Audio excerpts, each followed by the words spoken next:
made now great progress in cleaning up blocks so that people can rebuild. Huge amount of support there in the community.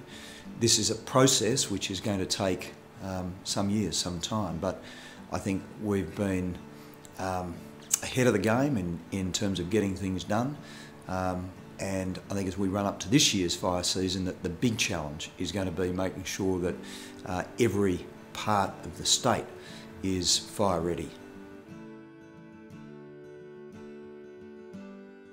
I'll never forget, obviously, many of the people who I met, comforted, supported, many of the people you remember just holding people who needed support. Those thoughts are, with me virtually every day, as I think they're with many Victorians who were directly associated with the fires. And for anyone who was directly associated with the fires, it's really only the passage of time that's going to heal a lot of the hurt and the pain that was associated with that. So that passage of time, plus helping to rebuild and support communities and support families, is what will make a huge difference. Our budget was all about jobs. That's how I described it. It was a jobs building budget. It was $11.5 billion of capital works, the biggest by far. I think back to when Jeff Kennett was Premier. His last year as Premier, there was $1 billion for capital works in this state. This year, with the Commonwealth funding as well, there'll be $11.5 billion of funding, and that's going to create 35,000 new jobs.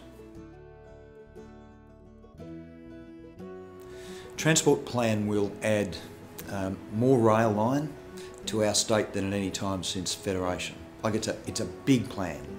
$38 billion state and Commonwealth money, mainly state, to transform our transport network.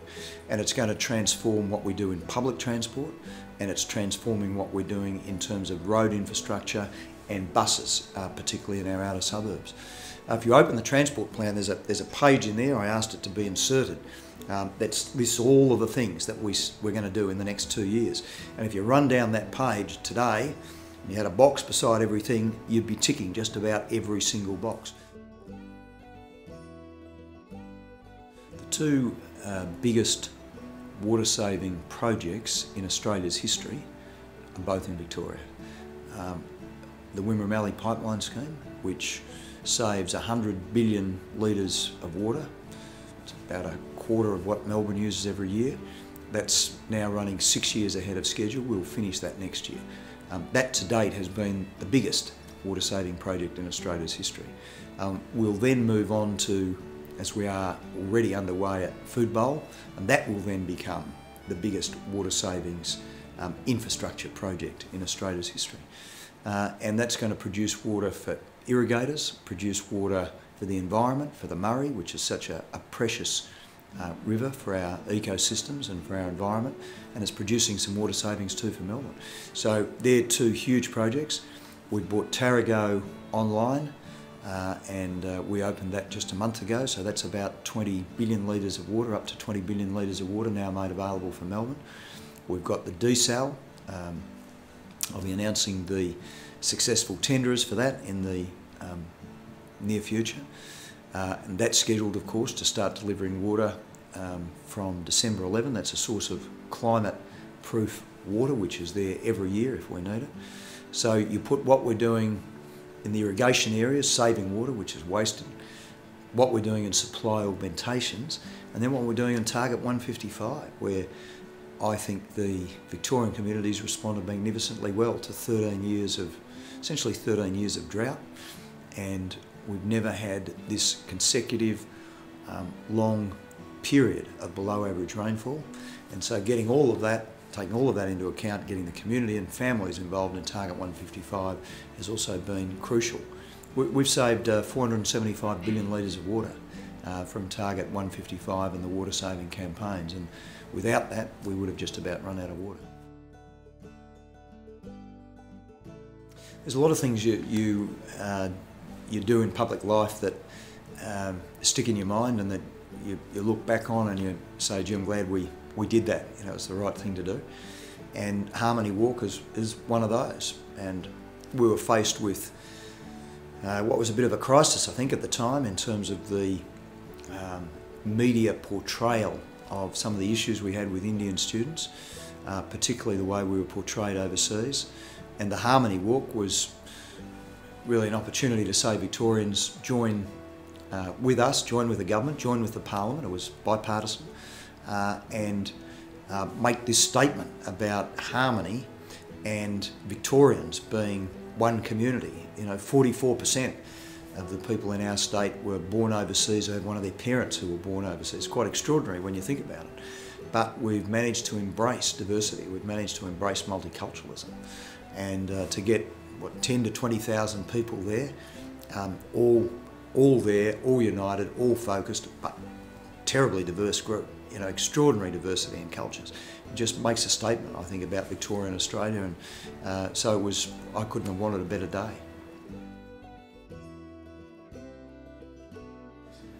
Well, I think we've got a culture problem with violence, not just in Melbourne or Victoria, but in the developed world. We've seen, in recent years, we've seen I think a change in attitude and culture where for some people, regrettably, they've thought it more acceptable to commit an act of violence or to carry a knife or to deck somebody you don't agree with when you have an argument with them at the pub. So we've got to change that culture, and we've also had to toughen up some of the rules and regulations and behaviours. We've had to send a message to the community. I think we've sent that message, we've sent it pretty strongly. We've sent it strongly with CBD violence, with the extra police, the tougher rules, the 24-hour banning notices, the big crackdown in terms of liquor licensing and late night nightclubs. And I think we're making a difference. All the evidence is we're making a difference. But we're going to have to do more of this in the future. But as I said with the Chief Commissioner, Simon Overland, recently, you know, if you put a police officer on every street corner in Victoria, you're not going to stop every crime, and you're not going to stop or change people's behaviours. It's a bit like drink driving or wearing seatbelts. We went through these campaigns 30 years ago. We changed people's behaviours, and it was based around individual and community safety. Well, I think we've got a great team. It's not to say that, you know, we always make the right decisions or that, you know, we're perfect. Governments do their best, but in terms of our work ethic and our aspiration, which is to make our state the best in Australia, you can't fault our cabinet. I think in terms of the big issues that our state faces, I think we're turning around the public transport system. We've had some issues there. I've been the first to recognise and acknowledge that, but I think we're turning that around. Our health system, we're meeting more of our KPIs, our performance indicators. We're treating more patients. We're knocking down the elective surgery waiting list. We're very strong in the preventative space and cancer treatment. So they're good things. In education, I think we're probably performing the best of any state in Australia and linking that back to early childhood education. And as I've said, in terms of community safety and law and order, we've had some issues there with assaults and abuse of alcohol, but I think we're getting on top of those problems. And I think for Victorians as a whole, they would want me and our government to make the right decisions, the tough decisions, to take the long-term view for our state, but they'd expect us to deliver in those key service delivery areas, and that's good schools, good preschools, good hospitals and community health centres, a public transport system and road system that works well, and a community that's safe.